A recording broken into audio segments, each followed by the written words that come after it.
ఎమ్మెల్సీగా తనను ఆదరిస్తే పట్టభద్రులు ఎదుర్కొంటున్నటువంటి సమస్యలపై ప్రశ్నించే గొంతుకనవుతానని కరీంనగర్, నిజామాబాద్, ఆదిలాబాద్, మెదక్ జిల్లాల పట్టభద్రుల ఎమ్మెల్సీ అభ్యర్థి assistant professor doctor Prasanna Harikrishna అన్నారు.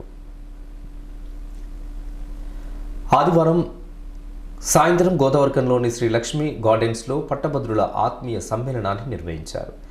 ఈ కార్యక్రమంలో ప్రసన్న హరికృష్ణ మాట్లాడుతూ ప్రభుత్వాలు ఎన్ని మారినా పట్టభద్రుల సమస్యలు పరిష్కారానికి నోచుకోవడం లేదని ఆవేదన వ్యక్తం చేశారు.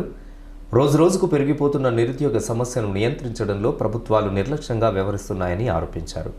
సుదీర్ఘ పోరాటం చేసి జాబ్ క్యాలెండర్ తీసుకువచ్చినప్పటికీ ప్రభుత్వం దాన్ని అమలు చేయకపోతుండడం దురదృష్టకరమని పేర్కొన్నారు. ఎన్నికల సమయంలో నిరుద్యోగ భృతి ఇస్తామన్న హామీని ప్రభుత్వం విస్మరించడం దుర్మార్గమని మండిపడ్డారు. రాష్ట్రంలో అన్ని వనరులున్నప్పటికీ నైపుణ్యతతో కూడినటువంటి విద్యను అందించడంలో పాలకులు మీనమేషాలు లెక్కిస్తుండడం శోచనీయమని విమర్శించారు. విద్యా వ్యవస్థను వ్యాపారంగా చేసుకుని విద్యారంగాన్ని భ్రష్టు పట్టించిన వారు ప్రస్తుతం నీతి సూత్రాలు వల్లిస్తుండడం విడ్డూరంగా ఉందని ఎద్దేవా చేశారు. పట్టభద్రులు వాస్తవాలను గమనించి సమర్థులకు అవకాశం కల్పించాలని కోరారు. విద్యావేత్తగా, అసిస్టెంట్ ప్రొఫెసర్గా విద్యారంగ అభివృద్ధికి నిరంతరం తాను చేస్తున్నటువంటి కృషిని గుర్తించి ఎన్నికల్లో భారీ మెజార్టీతో గెలిపించాలని విజ్ఞప్తి చేశారు.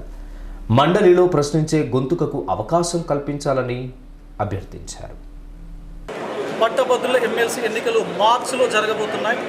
సో దానిలో భాగంగానే ఈ ఉమ్మడి 4 జిల్లాలకు సంబంధించినటువంటి ప్రతి జిల్లా లోపల ఆత్మీయ సమ్మేళనాలు ఏర్పాటు చేసేటువంటి కార్యక్రమంలో భాగంగా పట్టభద్రులను వారి యొక్క గుండెను టచ్ చేసేటువంటి కార్యక్రమంలో భాగంగా ఈరోజు గోదావరి కనిలో ఉన్నటువంటి మార్కండేయ కాలనీకి సంబంధించినటువంటి శ్రీలక్ష్మి గార్డెన్స్లో ఒక ఆత్మీయ సమ్మేళనాన్ని ఏర్పాటు చేసుకోవడం జరిగింది. మరి దీనికి అత్యద్భుతమైనటువంటి రీతిలో ఇప్పటి వరకు ఎక్కడా కూడా కని విని ఎరగని రీతి లోపల పట్టభద్రులు హాజరు కావడం జరిగింది. వారి యొక్క ఆశీర్వాదాన్ని నాకు అందజేయడం జరిగింది.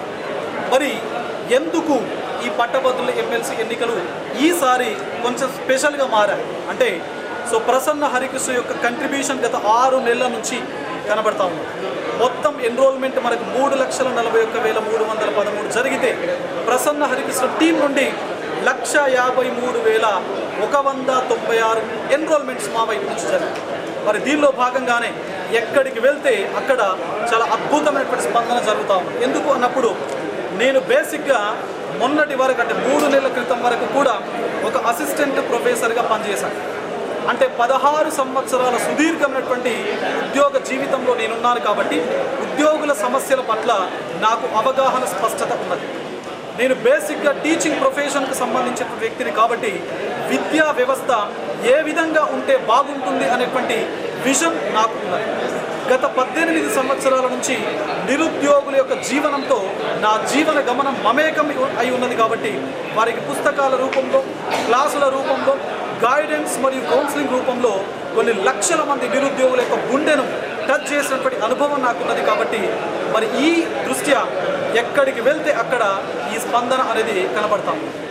రేపు అవకాశం ఇచ్చి నన్ను గెలిపిస్తే తప్పనిసరిగా నిరుద్యోగుల పక్షాన, ఉద్యోగుల పక్షాన, విద్యా వ్యవస్థ యొక్క బలోపేతం కోసం, మహిళా సాధికారత కోసం, మహిళల యొక్క కంట్రిబ్యూషన్ అన్ని రంగాల లోపల ఉండడానికి నా యొక్క ఎట్టి పరిస్థితి లోపల కంట్రిబ్యూషన్ డీవియేషన్, డిస్ట్రాక్షన్ కాకుండా ఉంటుంది అని చెప్పేసి మీ మీడియా ద్వారా ఇక్కడ గోదావరి కానీ చుట్టుపక్కల ఉన్నటువంటి మండలాల్లో ఉన్నటువంటి పట్టభద్రులందరికీ కూడా నేను చెప్పదలుచుకున్నాను. అదేవిధంగా కార్యక్రమంలో బీసీ సంఘం నాయకులు మల్లేశం, తెలంగాణ ఉద్యమకారుడు Peddampet Shankar Goud, senior reporter Gandhi, Gunnala Sridhar Goud, minority నాయకులు మహమ్మద్ హఫీజ్, జగదీశ్వరాచారి, సత్యనారాయణ రెడ్డి, గడ్డం మధు తదితరులతో పాటు వివిధ విద్యా సంస్థల ప్రతినిధులు, అధిక సంఖ్యలో పట్టభద్రులు, ప్రసన్న హరికృష్ణ టీం సభ్యులు పాల్గొన్నారు.